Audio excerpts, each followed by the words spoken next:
kuatkan hati, negeri ini memanggilmu kawan. Belajar bergerak berbagi untuk negeri, guru penggerak majukan pendidikan. Guru penggerak menghambakan duri, kreatif rancang. Bismillahirrahmanirrahim. Ini kita dari kelompok 2 ya kan Pak Amri, ingin mensimulasikan praktek coaching untuk kasus yang sudah kita sepakati kemarin. Nah, kali ini yang tindak sebagai coach di sini saya, Dwi Purwanti, dan Bapak Amri Fadli sebagai coaching. Ya. Baiklah, akan kita mulai ya.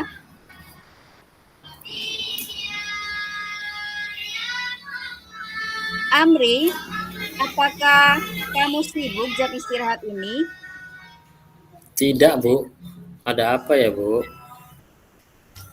Tidak apa-apa. Bisa ikut ke ruangan Ibu sebentar? Baik, Bu. Silakan masuk Amri. Silakan duduk. Ya, Bu. Terima kasih. Kalau boleh tahu, ada apa ya, Bu? Kenapa saya dipanggil? Begini, ada yang mau Ibu bicarakan dengan Amri. Apakah Amri bersedia, Amri? Oh iya, Bu. Bersedia, Bu. Terima kasih, Amri. Begini, jika Ibu perhatikan akhir-akhir ini, kamu mengerjakan tugas sendiri tanpa melibatkan kelompok kamu. Padahal biasanya kamu senang kerja kelompok loh. Kenapa, Amri? Iya memang, Bu. Sebenarnya saya sudah lama ingin bercerita, tapi saya tidak tahu harus cerita kepada siapa dan saya harus bagaimana karena saya bingung, Bu. Oh, begitu. Coba saja ceritakan sama Ibu. Nggak apa-apa kok. Ibu akan dengarkan apa yang bisa Ibu bantu terkait masalah yang kamu hadapi. Kemudian, apa yang ingin kamu peroleh dari pembicaraan kita siang hari ini? Jadi, saya ingin memperoleh solusi dari masalah yang saya hadapi, Bu.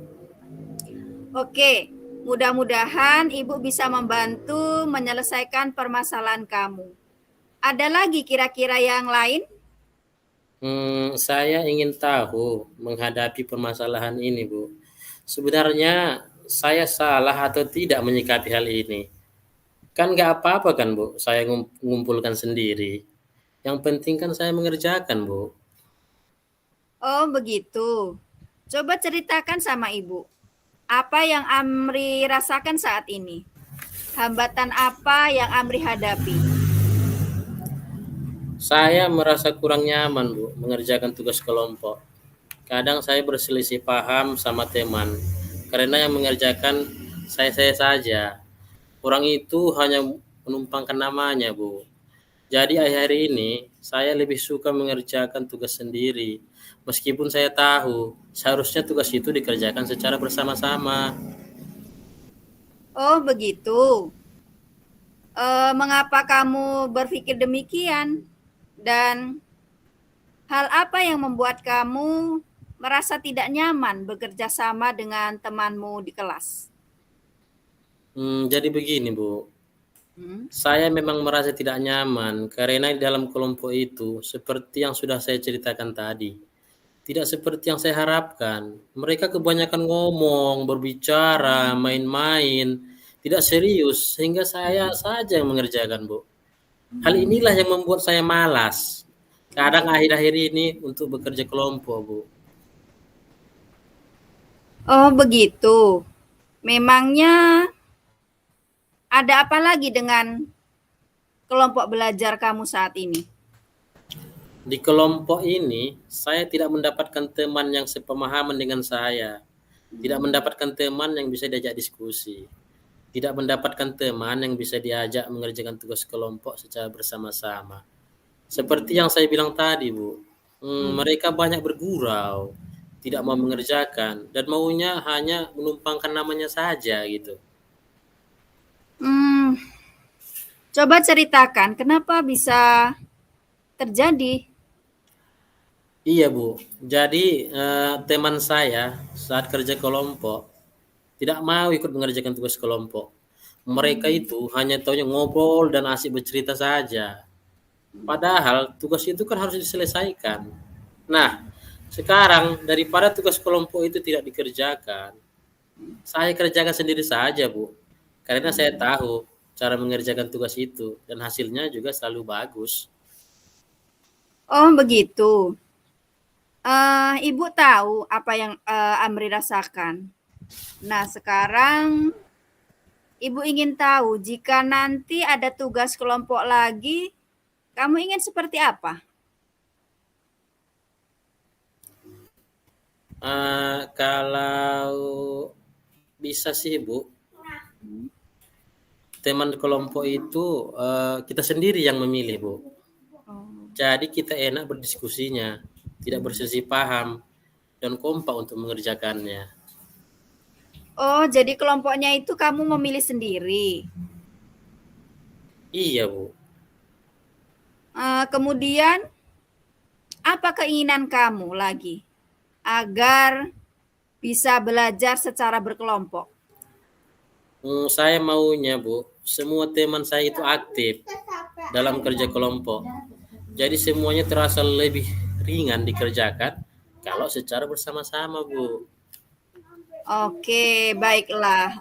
Menurut kamu, maunya yang aktif mengerjakan tugas kelompok tidak hanya kamu gitu ya kan, tapi semuanya berperan. Nah, sekarang menurut kamu, bagaimana caranya agar teman sekelompok kamu itu dapat bekerja sama dengan baik dalam mengerjakan tugas kelompok tersebut? Menurut saya, Bu, sebelum kerja kelompok itu dimulai, sebaiknya kita bagi tugas terlebih dahulu. Sehingga semua anggota kelompok bekerja sesuai fungsinya masing-masing dan tugas bisa diselesaikan tepat waktu.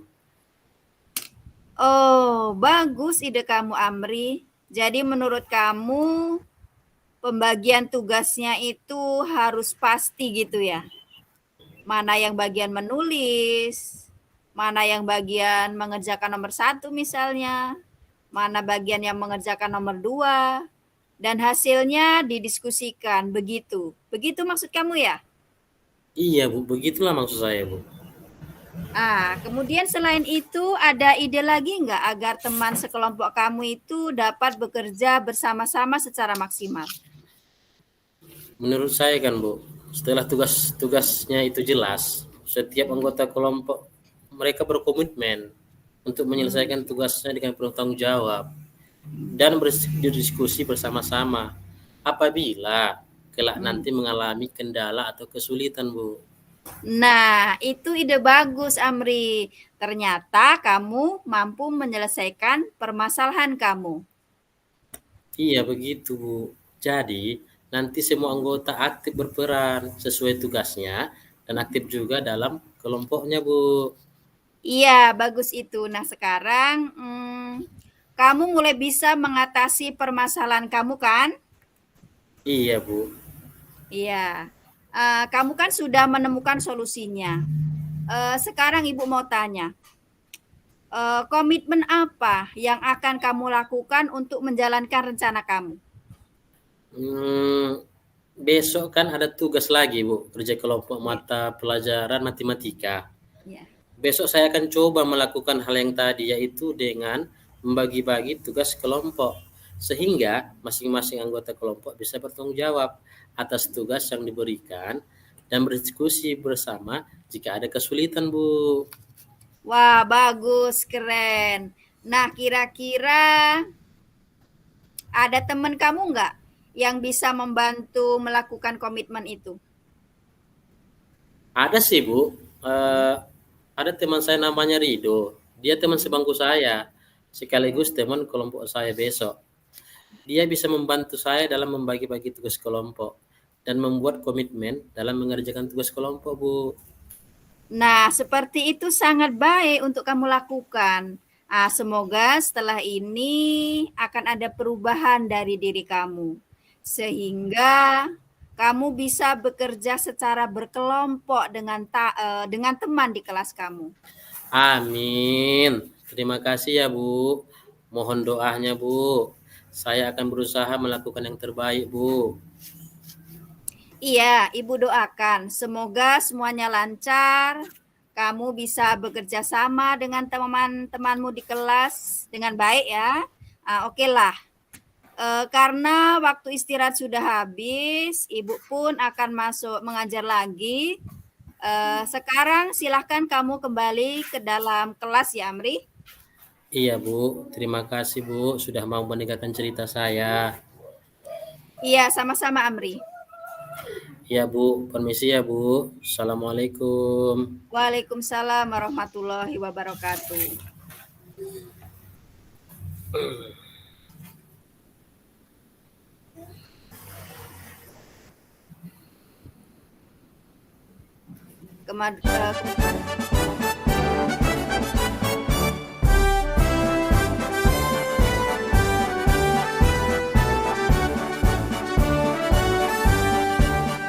Bulatkan tekad, kuatkan hati, negeri ini memanggilmu kawan. Belajar bergerak berbagi untuk negeri, guru penggerak majukan pendidikan. Guru penggerak Oke, kita mulai. Ya lanjut Bu. Kreatif rancang pembelajaran, hargai potensi, tingkatkan prestasi. Selamat siang, Pak. Boleh saya minta waktunya sebentar?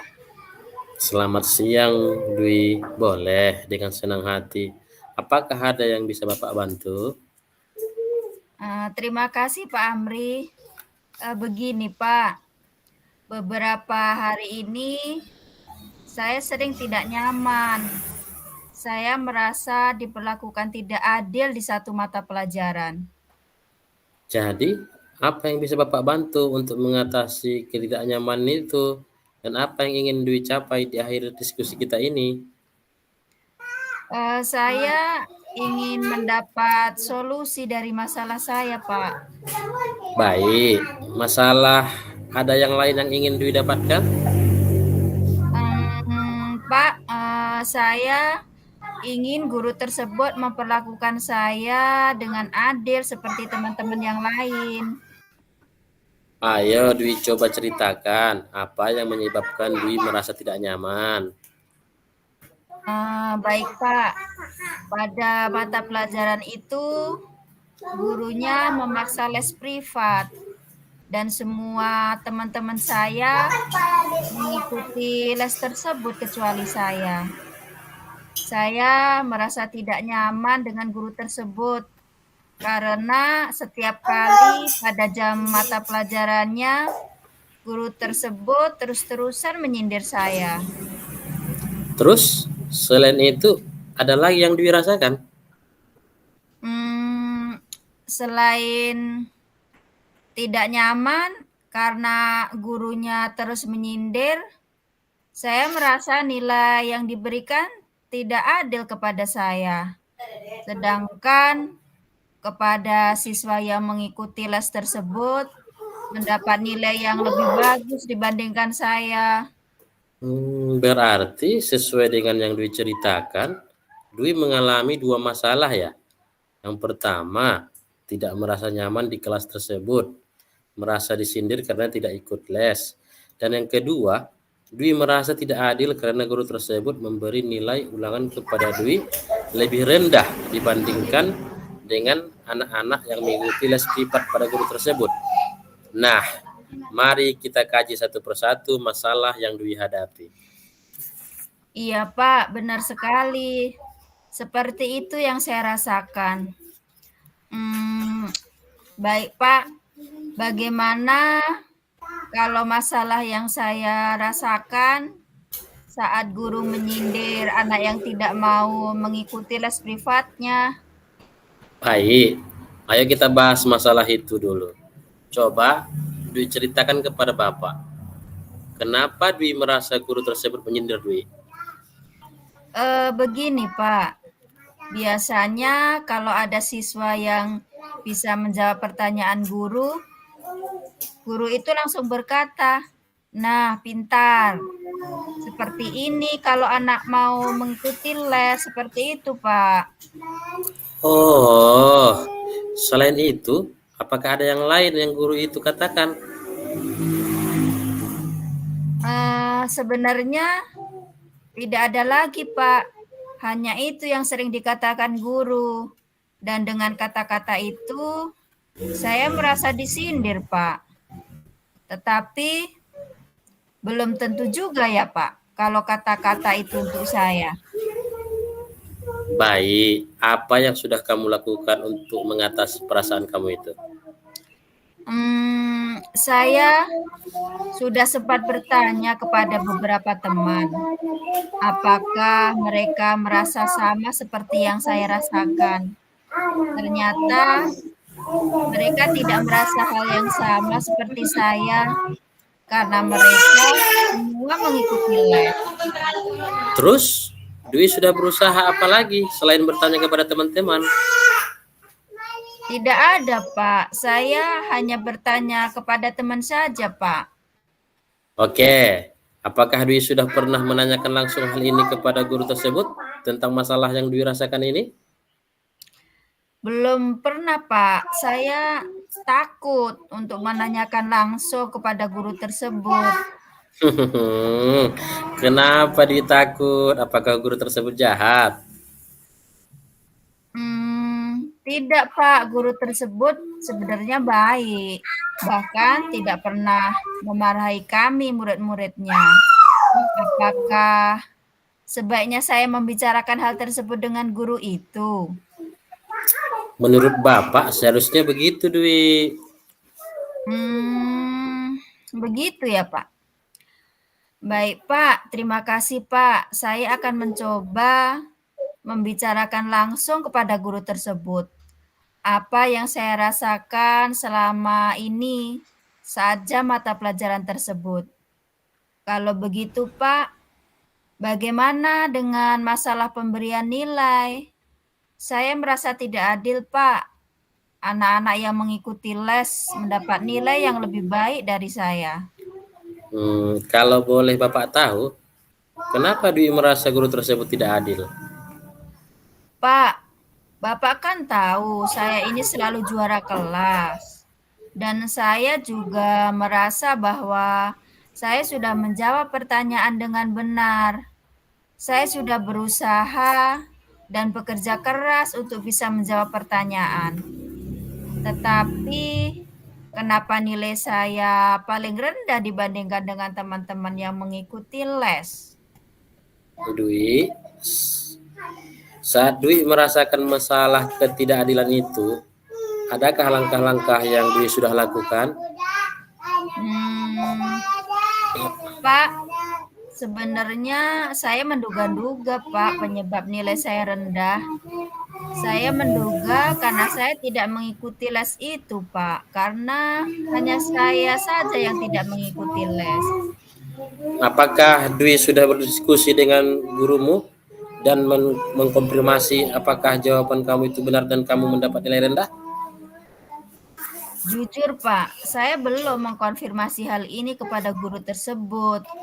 Tetapi, Pak, sebelum teman-teman saya mengikuti les privat tersebut, nilai mereka rendah-rendah, Pak. Tetapi setelah mereka mengikuti les tersebut malah kebalikan.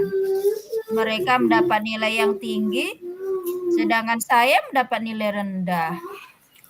Oke, Bapak paham dengan perasaanmu. Sekarang, mari kita diskusikan apa peluang solusi yang kira-kira Dwi miliki. Kira-kira apa ya, Pak? Apa sebaiknya saya bertemu guru tersebut? Saya juga mengkonfirmasi mengapa nilai saya rendah. Nah, bagus. Kenapa kamu tidak lakukan itu, Dwi? Nah, saat nanti kamu bertemu guru tersebut, apa yang akan kamu sampaikan kepada guru tersebut? Saya akan menyampaikan bahwa saya tidak mengikuti les dan bertanya apakah itu mempengaruhi nilai saya di kelas. Selain itu, saya ingin mengkonfirmasi alasan saya mendapat nilai rendah di pelajaran itu, Pak. Bagus sekali, Dwi. Ayo lakukan itu, Dwi. Selain itu, apakah kekuatan yang kamu miliki sehingga kamu merasa layak mendapatkan nilai tinggi, walaupun kamu tidak mengikuti les tersebut? Begini, Pak. Saya ini senang belajar, Pak. Sesampai di rumah, saya selalu mengulang membaca materi yang diberikan di sekolah, mencatat materi dengan rapi. Selain itu, saya juga selalu mengerjakan soal-soal latihan, menonton video dari YouTube, video tutorial, sehingga ada yang saya tidak mengerti, saya membuat catatan tersendiri sebagai refleksi untuk saya, untuk mengetahui apa yang belum saya mengerti.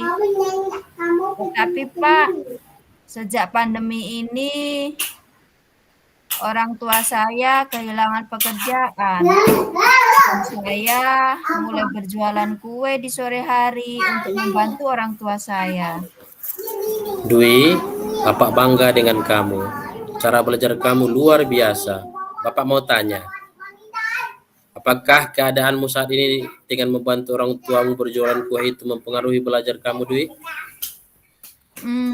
Sebenarnya iya sih, Pak. Akhir-akhir ini jam belajar saya berkurang. Apakah ini yang menyebabkan saya susah belajar sehingga nilai saya dapatkan rendah? Nah, Dwi, itulah pentingnya kamu mengkonfirmasi ke guru tentang nilaimu yang rendah. Apakah karena kamu tidak mengikuti les, ataukah karena kamu kurang belajar, karena terlalu sering membantu orang tua? Bagaimana, Dwi? Benar sekali ya, Pak. Terima kasih, Pak. Saya semakin yakin sekarang untuk bertemu dan mengkonfirmasi tentang masalah ini ke guru tersebut. Baik, Dwi. Sekarang, apa yang akan Dwi lakukan? Apa ya, Pak? Pak, saya akan tetap bertemu guru tersebut dan mengkonfirmasi masalah ini. Dan saya akan meluangkan waktu saya di malam hari setelah saya membantu orang tua saya, Pak. Nah, Dwi, kamu katakan tadi bahwa kamu membantu orang tua kamu di sore hari, kan? Nah, sekarang bagaimana cara kamu belajar, Dwi? Saya sangat suka belajar dengan video, Pak.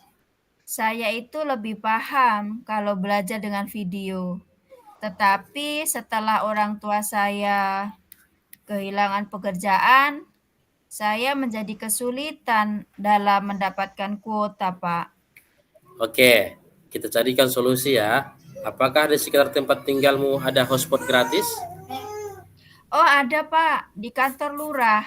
Kebetulan rumah saya dekat sekali dengan kantor lurah. Dwi, pernah kamu mendengar tentang video offline?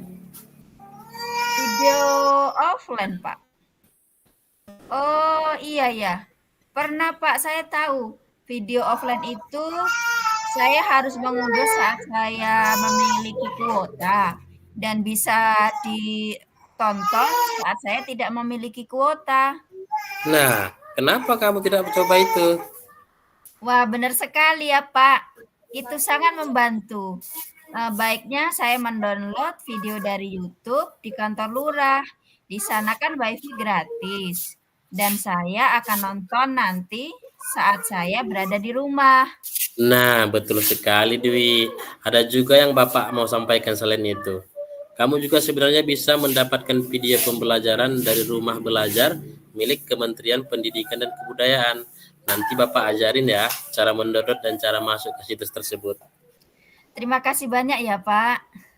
Oke. Dwi, adakah langkah lain yang dapat kamu lakukan lagi, Dwi? Begini, Pak.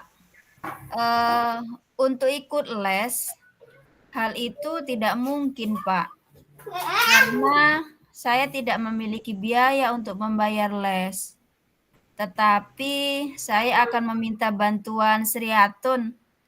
Dia itu ikut les, Pak. Saya akan meminta dia untuk menjelaskan materi yang belum saya pahami. saya akan menghubunginya. Bagus itu Dwi. Nah, jadi apa rencana kamu dalam mencapai tujuan itu Dwi? Saya jadi semakin bersemangat ini Pak. Saya akan menemui guru mata pelajaran tersebut. Saya akan menyampaikan kepada guru tersebut alasan saya tidak ikut les dan bertanya langsung apakah itu yang mempengaruhi nilai saya di kelas. Selain itu Pak, saya mengkonfirmasi jawaban tes yang diberikan. Saya akan belajar lebih giat lagi. Salah satu caranya dengan mendownload video di kantor lurah karena dekat dengan rumah saya. Dan nanti saya tonton saat malam hari. Jika saya mengalami masalah, saya akan meminta bantuan Triathlon, Pak. Bagus sekali rencanamu Dwi. Bapak sangat suka dengan rencanamu. Lalu komitmen apa yang kamu lakukan untuk menjalankan rencanamu itu Dwi? Komitmen saya Pak, besok pagi saya akan bertemu guru tersebut di sekolah. Selain itu, saya akan belajar lebih giat lagi. Oke Dwi, ingat ya, besok harus bertemu guru tersebut di sekolah. Karena kadang-kadang suatu masalah ketika dibicarakan akan mendapat solusi. Oh ya Dwi, siapa yang akan kamu minta untuk membantu menjalankan komitmen itu Dwi? Untuk meminta bantuan, oh iya Pak, saya akan meminta bantuan Sri Atun. Nah, itu baik sekali Dwi. Wah, senang sekali hari ini. Terima kasih ya Pak Amri sudah meluangkan waktu untuk mendengar cerita saya. Sama-sama Dwi, mudah-mudahan hasil yang kita peroleh dalam diskusi ini dapat bermanfaat dalam mengatasi ketidaknyamanan yang Dwi rasakan ya. Iya Pak, terima kasih Pak. Sama-sama Dwi.